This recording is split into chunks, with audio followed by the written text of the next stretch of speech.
Hi dears, welcome back. So നമ്മുടെ social science ഒക്കെ exam ഒക്കെ അടുത്തിരിക്കുകയാണ് അല്ലേ?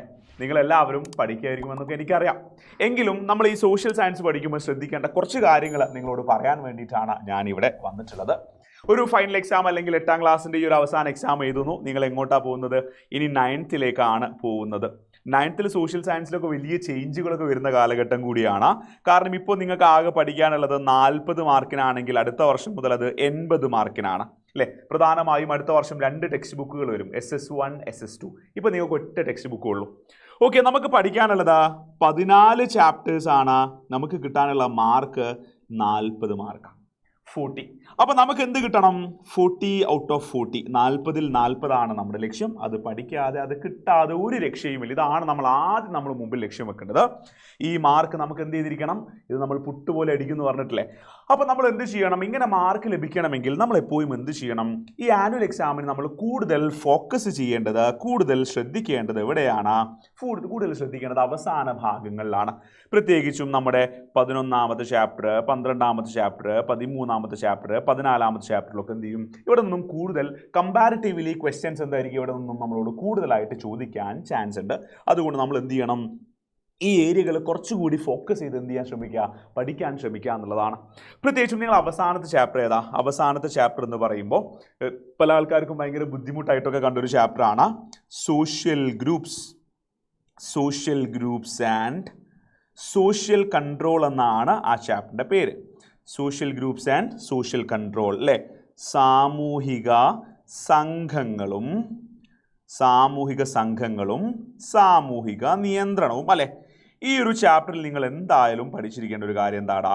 ഈ ചാപ്റ്റർ നമ്മൾ പഠിക്കേണ്ടത് 2 തരം social group, primary and secondary. അതെന്താ നിങ്ങൾ പഠിച്ചതല്ലേ? പ്രാഥമിക ഗ്രൂപ്പുകൾ, ദ്വിതീയ സംഘങ്ങൾ, പ്രാഥമിക സംഘം, ദ്വിതീയ സംഘം അല്ലേ? അല്ലെങ്കിൽ അതിന് ഇംഗ്ലീഷിൽ നമ്മൾ പ്രൈമറി സെക്കൻഡറി ഗ്രൂപ്പുകൾ എന്ന് വിളിക്കും. അതെന്താണെന്നും അതിൻ്റെ എക്സാമ്പിളും പഠിച്ചു വെക്കണം.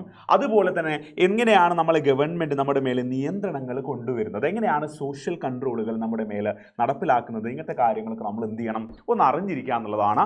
ഈ 2 ഭാഗമായിരിക്കും എപ്പോഴും ആയിട്ട് നമ്മളോട് ഈ ഭാഗത്ത് നിന്ന് ചോദിക്കും. ഉറപ്പായിട്ടും ഒരു ചോദ്യം നിങ്ങൾ അവിടെ നിന്ന് പ്രതീക്ഷിച്ചോ? അവസാന വർഷം ഞാൻ ഈ പറഞ്ഞ പോലെ ഒരു ബോക്സ് കൊടുത്തു. ആ ബോക്സിൽ മുകളിൽ സോഷ്യൽ ഗ്രൂപ്പ് അല്ലേ? പിന്നെ 2 കള്ളി കൊടുത്തിട്ട് അവിടെ 2 ഫിൽ എന്താണ് ബ്ലാങ്ക് കൊടുത്തു. അത് നമ്മളോട് ഫില്ല് ചെയ്യാൻ വേണ്ടി അതിൻ്റെ എക്സാമ്പിൾ ഏതാണെന്നൊക്കെ എഴുതാനൊക്കെ ചോദിച്ചിട്ടുള്ളത്. അത്തരം ചോദ്യങ്ങൾ നമുക്ക് പ്രതീക്ഷിക്കാം. നമ്മുടെ 13ാമത്തെ ചാപ്റ്റർ നിങ്ങൾ കണ്ടിട്ടില്ലേ? എന്താണ്? പേമാരി പെയ്തിറങ്ങിയപ്പോൾ അല്ലേ? ടൊറൻഷ്യൽ റെയിൻ പോ ഡൗൺ എന്ന് പറയുന്ന ഒരു ചാപ്റ്റർ ഉണ്ട്. ആ ചാപ്റ്റർ വളരെ ജനറൽ ചോദ്യമാണ്. അതിൽ ഏത് ചോദ്യം ചോദിച്ചാലും നിങ്ങൾക്ക് എഴുതാൻ പറ്റും. കാരണം നമ്മുടെ നാട്ടിൽ വെള്ളപ്പൊക്കം ഉണ്ടായത് നേരിട്ട് കണ്ട ആൾക്കാരാണ് നിങ്ങൾ. സോ അതുമായി ബന്ധപ്പെട്ട് നമ്മളോട് അതിൻ്റെ ഫലങ്ങൾ എന്തൊക്കെയാണ്, അതിൻ്റെ റിസൾട്ട് എന്തൊക്കെയാണെന്നൊക്കെ ചോദിച്ചേക്കാം. അങ്ങനെ ചോദിച്ചാൽ നമുക്ക് വളരെ ജനറലായിട്ട് കുറേ ആൻസർ എഴുതാൻ പറ്റില്ലേ? ഇവിടെ എന്തൊക്കെ സംഭവിച്ചിട്ടുണ്ട്? അഗ്രികൾച്ചർ, കൃഷി നശിച്ചു പോയിട്ടുണ്ട്.